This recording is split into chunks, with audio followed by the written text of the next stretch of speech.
Ventilator पर पड़ी रही, स्वस्थ हो, अतिशीघ्र स्वस्थ। ये शिव तत्व, ये शंकर। कितना विश्वास। एक पत्र और देखिए, हम पूरा है और हम बाबा के। बोल बम का नारा है और बाबा है सहारा। बाबा एक सहारा। शिव को अपना बनाइए, शंकर को अपना बनाओ। मेरे राम जी महाराज भी जब समस्या में घिर गए थे तो एक लोटा जल मेरे राम जी ने भी चढ़ाया था, और उसको आप किसी भी फोटो में देख सकते हो। रामेश्वर धाम की जब स्थापना करी तो शंकर जी पे जल चढ़ा रहे हैं मेरे राम जी महाराज कि मैं लंका पर विजय प्राप्त कर लूं। भगवान कृष्ण के यहाँ संतान नहीं हुई तो उन्होंने भी शिव जी की आराधना करी गर्गाचार्य बाबा के कहने पर। जब मेरे देव जितने भी देवता हैं ये शंकर की आराधना करते हैं तो हमारा भी फर्ज बनता है कि हम बाबा की आराधना कर कर अपने जीवन को सुखी बना सकते हैं, सुखी बना।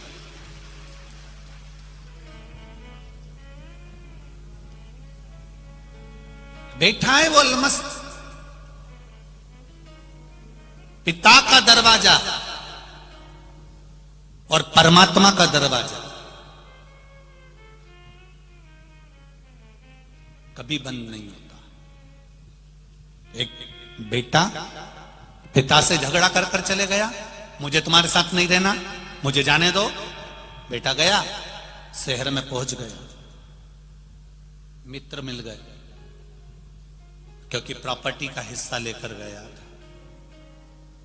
जब तुम्हारे पास में धन होता है तो मित्र भी बहुत हो जाते हैं।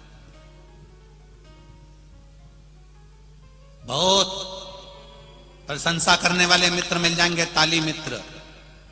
होटल में खाने वाले मित्र मिल जाएंगे, थाली मित्र। मैं खाने में ले जाकर पिलाने वाले मित्र मिल जाएंगे, प्याली मित्र। ताली, थाली और प्याली, ये मित्र तो किसी के भी बन सकते हैं, पर सही मित्र वो होता है जो तुम्हें शंकर के मंदिर तक ले जाकर छोड़ दे।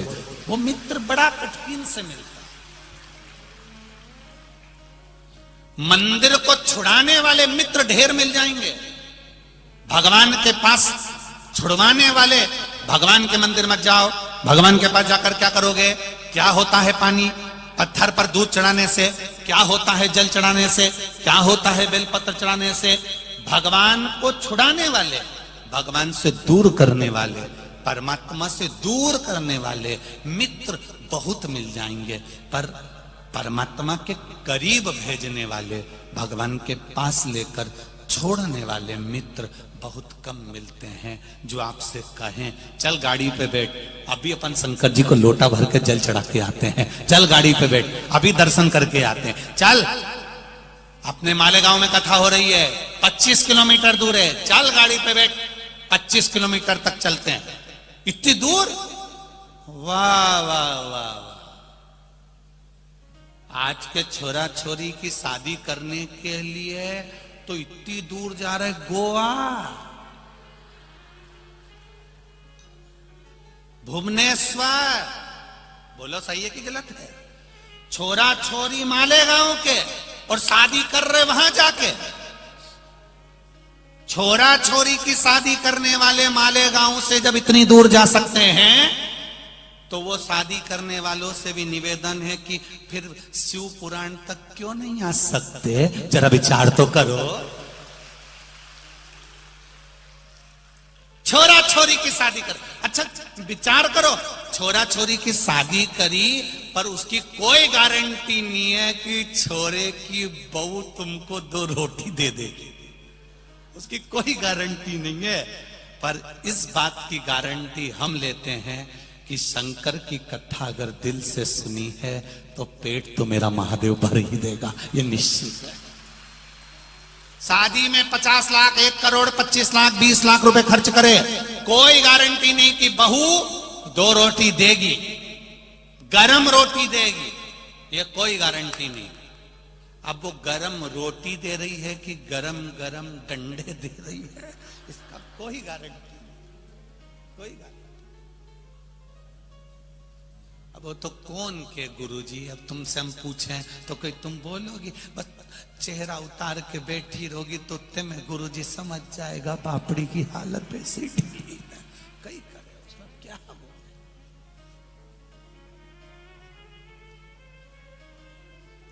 50 लाख रुपए खर्च करने के बाद भी गारंटी नहीं है कि बहू तुम्हारी सेवा कर लेगी, परिवार के लोग तुम्हारी सेवा कर लेंगे।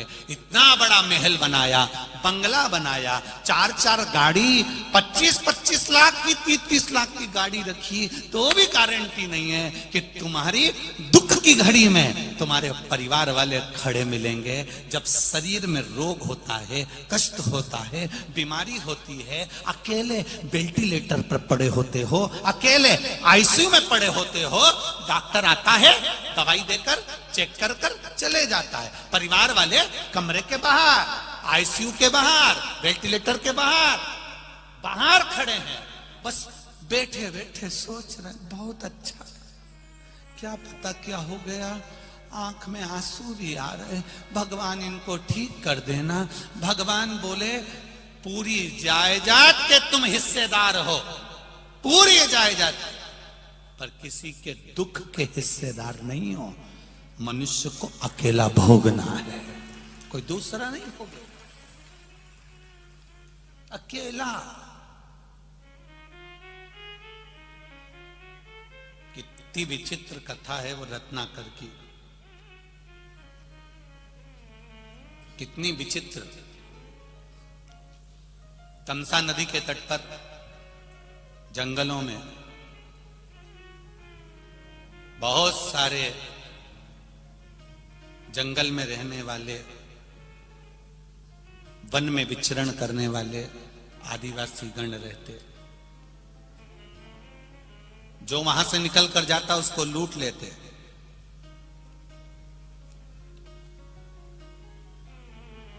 किसी को मार देते, किसी को काट देते, दूसरों का धन इकट्ठा कर लेते। उसी में एक था क्रूर सेन, इतना ज्यादा क्रूर था वो क्रूर सेन कि अगर कोई धन नहीं देता था तो वहां उसका गला काट देता था। बहुत तकलीफ में क्रूर सेन से बड़े त्रसित हो गए लोग। उसकी धर्म पत्नी बड़ी धर्मात्मा थी। धर्म पत्नी ने अपने पति क्रूर सेन से कहा, चोरी कर कर कर इतना धन लाते हो, डाका डाल कर इतना धन लाते हो, लोगों को काट कर मार कर इतना धन लेकर आते हो, लूट कर इतना धन लेकर आते हो, अपने घर में तो वैसे ही बच्चे नहीं हैं, संतान नहीं है, पुत्र नहीं है, औलाद नहीं है, फिर ये किसके लिए इकट्ठा कर रहे हो, किसके लिए जोड़ रहे हो? क्रूर सेन ने कहा, संतान नहीं है तो क्या हुआ, क्या मैं धन इकट्ठा नहीं करूं?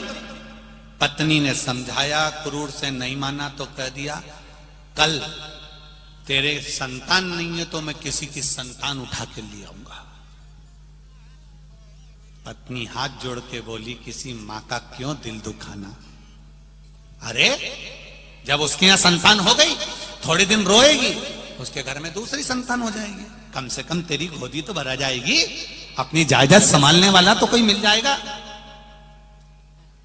क्रूर सेन को गुस्सा आया, नगर में चले गया, गांव में चले गया, एक ब्राह्मण के बच्चे को उठाकर ले आया, पत्नी की गोद में दे दिया। पत्नी ने उस बच्चे से लाड़ प्रेम करा, स्नेह करा, उसको पाल पोस कर बड़ा करा। बड़ा हो गया तो वो बच्चा क्रूर सेन के साथ में शिकार पर जाने लगा, लोगों को लूटने लगा, वो भी लूट पाट में लग गया। उसका नाम था रत्नाकर। क्या नाम पड़ा? रत्नाकर। वो भी लूटने लगा, वो भी लोगों को मारने लगा, वो भी डाका डालने लगा, वो भी चोरी करने लगा।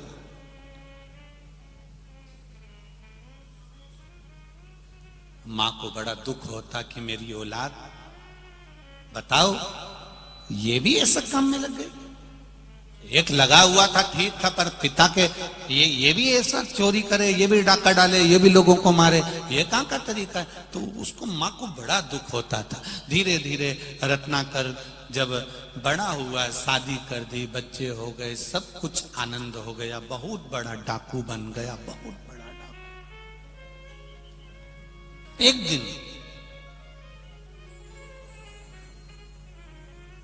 संत निकल कर जा रहे थे, उनके साथ में देवऋषि नारद निकल कर जा रहे थे। श्रीमन नारायण, श्रीमन नारायण, श्रीमन नारायण। रत्नाकर को लगा इतने सारे संत जा रहे हैं, इनके पास में पोटलियां हैं, पोटलियों में जरूर धन होगा। रत्नाकर ने उनको रोक लिया, अरे बाबा क्या है तुम्हारे पास में, धन दो। संतों ने कहा हमारे पास में क्या रखा, हम तो एक लंगोटी में रहते हैं, कुछ भी हमारे पास में नहीं, हम क्या आपको दें। जरूर तुम झूठ बोल रहे हो। देवऋषि नारद के पास में तानपुरा था, उन्होंने कहा तानपुरा के अंदर कुछ भरा होगा, दे इधर तानपुरा। नारद जी से तानपुरा छुड़ा लिया। नारद जी मन में सोचे अपने पास तो वैसे कुछ नहीं था, बचा कुछ एक तानपुरा था, वो भी ले लिया, वो भी चल गया। नारद जी को बड़ा दुख हुआ। नारद जी ने मन में सोचा ये डाकू है, इसको ऐसे समझाएंगे तो समझ में आएगी नहीं। नारद जी ने कहा मेरे पास में बहुत सारा धन है, पर शर्त केवल एक है। क्या शर्त? धन मैं दूंगा, पर उस धन के हिस्सेदार तेरी पत्नी, तेरे बच्चे, तेरी माता, तेरे पिता, तेरा भाई, सब कुछ धन के हिस्सेदार होंगे। पर तू जो चोरी कर रहा है, जो गलत काम कर रहा है, इसके हिस्सेदार क्या तेरे परिवार वाले होंगे? देवऋषि नारद ने जब कहा, रत्नाकर हंसकर बोला, मेरी पत्नी, मेरे बच्चे, मेरे हर चीज के हिस्सेदार हैं, तो मेरे कर्म के भी हिस्सेदार मेरे पत्नी और बच्चे रहेंगे। नारद जी ने कहा हम यहीं पर हैं, पहले उनसे लिख कर लिया, हम तुझे बहुत सारी दौलत दे देंगे। ओ रत्नाकर बोला कि तुम कहीं भाग गए तो? नारद जी बोले हमको पेड़ से बांध के चले जा, ले रस्सी। रस्सी से पेड़ से बांध दिया। देवऋषि नारद को और संतों को। रत्नाकर अपने घर गए, अपनी पत्नी और बेटे को बुलाया, अपनी मां को बुलाया, पिता को बुलाया, कहा मेरे पास में जो धन है उसका हिस्सेदार कौन कौन है? पत्नी कहती है मैं हूं, बेटा कहता है मैं हूं, पिता कहते हैं मैं हूं, मां कहती है मैं हूं। अब रत्नाकर ने पूछा, मैंने लोगों को मार डाला, मैंने लोगों का खून खच्चर कर दिया, उस पाप का, मेरे दुख का, मेरे कर्म का हिस्सेदार कौन कौन है? इतने में पत्नी ने कहा फालतू की बात मत करो, जिसने जो कर्म करा है उसको भोगना पड़ता है, तो तुम मेरे कर्म के हिस्सेदार नहीं हो, ये तो कभी हो ही नहीं सकता। बेटा कहता है पिताजी मैंने कभी नहीं कहा कि आप चोरी करो, आपके हिस्सेदार। मां कहती है मैंने कभी नहीं कहा कि तू चोरी कर ला। पिता कहता है मैंने कभी नहीं कहा तुझको कि मेरे साथ चोरी करने चल। रत्नाकर ने उस पल देवऋषि नारद के पास जाकर हाथ जोड़ लिए और देवऋषि नारद से कहा, नारद जी ये बताओ कि कोई दुनिया के लोग हमारे धन के हिस्सेदार हो जाते हैं, सुबह 8 बजे से लेकर रात को 10-10 बजे तक दुकान पर बैठकर कमाते हो, उस कमाई के हिस्सेदार तुम्हारे बेटा, बेटी, पत्नी, रिश्तेदार, माता, पिता, सब तुम्हारी जायदाद के हिस्सेदार होंगे। पर तुमने दुकान पर बैठकर जो झूठ बोला, दुकान पर बैठकर जो बेईमानी करी, नौकरी में, सर्विस में, जहां बैठकर तुमने 1 का 2 करा, तुम्हारे किए गए कर्म का हिस्सेदार कौन होगा? कोई दूसरा नहीं। अंत समय में भुगतना तुझे अकेले पड़ेगा। तब रोएगा, चिल्लाएगा, तड़फेगा, पलंग पर अकेला पड़ा रहेगा, कोई नहीं संभाल रहा। डॉक्टर आएगा, इलाज कर कर चले जाएगा, पत्नी पैसा लगा देगी, रिश्तेदार देखने आ जाएंगे, और शरीर में जब कष्ट होगा, सिर दुखा दर्द तुम्हें हुआ, हाथ दुखा दर्द तुम्हें हुआ, कमर दुखी दर्द तुम्हें हुआ, लीवर किडनी में प्रॉब्लम हुई दर्द तुम्हें हुआ, तकलीफ तुम्हें हुई, कष्ट तुम्हें भोगना है, कोई दूसरा नहीं भोगेगा। तुम्हारे कर्म का भोग तुम्हें भोगना है, कोई दूसरा नहीं।